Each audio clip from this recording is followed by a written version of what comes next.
I spent about 98 hours on my high school every week. How did that work?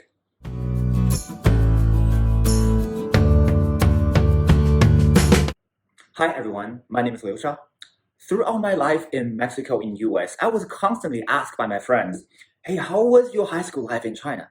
Was that really crazy as we see on the media?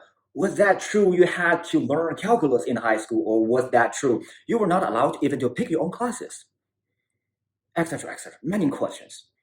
I cannot answer every single question today, but let me start with my high school schedule because that is really fun. My morning class started at 7:25, ended at 12:05. That's morning. Then I get about 2 hours lunch break. Then I need to get back to the classroom by 2 p.m. for the afternoon class. The afternoon class started from 2 p.m., ended at 5. Just when you think it's 5 p.m., for God's sake, let's go home or play some sports, do whatever we want. Life throw another evening class in your face. So what happened to me was I need to get back to the classroom by 6 p.m. for evening class. The evening class was from 6 p.m. to 9:45. Yes, 9:45. So after that, the school ended there. I needed to go home and arrive at home usually around 10:30. Then it's time for homework. Homework usually takes me about 2 hours to 3 hours to do it. Then that brings me to 12 or 1 a.m. in the morning. Then I go to bed. So my schedule from Monday to Friday was just like that. That sounds intense. Did you have fun on weekend? Yes, I'm glad you asked. On weekends, we do have a very, very chill and relaxed schedule. On Saturday, we have class from 8 a.m. to 11:30 in the morning, 2 to 5 in the afternoon. Then we go home and do the homework. And then on Sunday, instead of going to parties, doing sports, or go to church, we choose to have more classes. Because why not? We just love classes, don't we? So the Sunday morning class is also from 8 a.m. to 11:30 and afternoons from 2 to 3:30, which is amazing, amazing, because on a Sunday afternoon, we can go home around 3:30. But of course, we go home and do the homework. What time did you work on your homework? Well, even though we call them homework, usually we don't do them at home. Because, for example, I arrive at home usually around like 10:30 p.m. at night. I do not have that much time at home. So I just have to find a way to do more homework in school. Usually what I did was I do math homework in English class, or I do chemistry homework in Chinese class. Like the teacher was not happy about it, but we all know we just don't have that many options.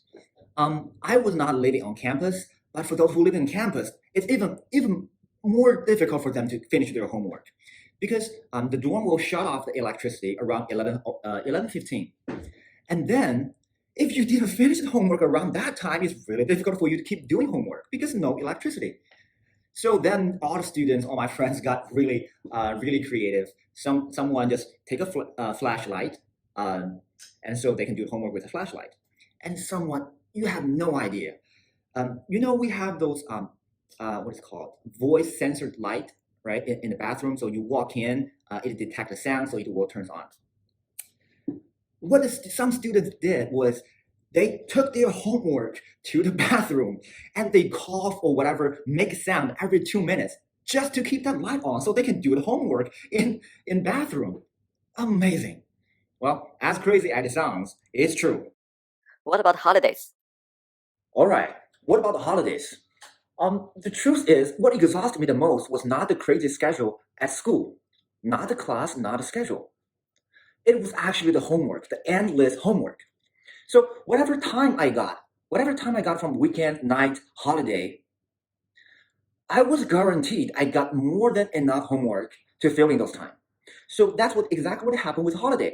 So during the holiday, instead of getting time to rest, what I did was staying at home and doing homework by myself. Compared to that, I was actually hoping, all right, just take away the holiday, take it away, and just allow me to go to school and have the class in school. At least, I can hang out with my friends. I can hang out with all the people instead of staying at home by myself. Did you really get some time to have fun? So with that schedule, we probably got like 20 to 30 minutes every day for ourselves. If we want, we can do some sports. We can play basketballs. But the truth is, most of the time, we were so exhausted. And when I say if I got a 20 minutes, I was really, really just hope that I could be left alone in my desk, I would just take a nap for like 20, 30 minutes because I just simply don't get enough sleep. And I constantly fall asleep in the class. So that we actually have these official rules from the school that I can just stand up without a teacher's permission in the class, just because that way we can help to avoid falling asleep. And and there's another interesting unspoken fact. Because of Gaokao, there were important classes and unimportant classes. The important classes are like math, physics, chemistry, English, Chinese, etc., etc. Whatever will be examined in Gaokao. Whatever the rest, they are unimportant classes like art, music, PE, etc., etc. The fun fact was those unimportant classes was constantly, randomly replaced by the important ones. So, for example, one day our physics teacher just came to the class and said, hey, okay, everybody, just stay in the classroom. We're not going out for PE class today. I talked to the teacher. We're going to use that time to take another physics exam. Just like that.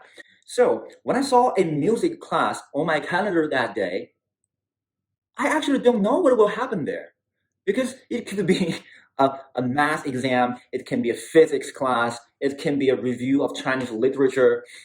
I don't know what will happen. Life was like a box of chocolates. You never know what you're going to get. Even though I was talking about my own experience, but I know I was not alone. All my 45 classmates, another 6.5 million students who graduated from high school the same year as me, and another 200 million, over 200 million people who graduated from the past 20 years. We all experienced very similar experience. We all had a very similar high school life. And some of them even spent more time than me. Then I came to US for college. I went to Seattle, University of Washington. Go Huskies. That was the first time I heard all those new concepts. Work-life balance, happy hour, Friday night. It's Friday, gotta get down on Friday. I was like, oh my God, this is really, really good. Life can be like this. That was the first time I actually get a chance to pick up my own classes and set up my own schedule. And that was also the first time for many years I realized, oh, I don't have to go to school. On Saturday and Sunday, I can plan something fun. I can go hang out with my friends. If I want, I can sleep. Wow, that was really, really fun. Really, really cool. And also, in my first full-time job after college, once in a one-on-one, my manager Greg said to me, "Hey, Alicia, I think you need to take a break every now and then. Otherwise, you would burn you out very, very soon." But the truth is, whatever workload I was taking was not even close to half of what I took in high school. How do you feel your high school life now? And today, when I look back my high school life, I would say I definitely enjoy my life right now much more than the life in high school. It's just more chill, more relaxed. I got enough sleep. But it was also those crazy years that prepared me for a lot of things that happened in my life, like the school, the college in the U.S., or whatever, the full-time job, the workload, the challenges I was facing. Everything seems manageable because I was convinced that no matter how horrible the situation was, or how big the challenge is, or how crazy the workload is, it could never be even close as overwhelming as my high school. That was my high school life. Please comment below to let me know how your high school looks like. I would love to learn that all around the world, all around different culture. If you enjoyed the video, please smash that like button and don't forget to subscribe. I'll see you next time.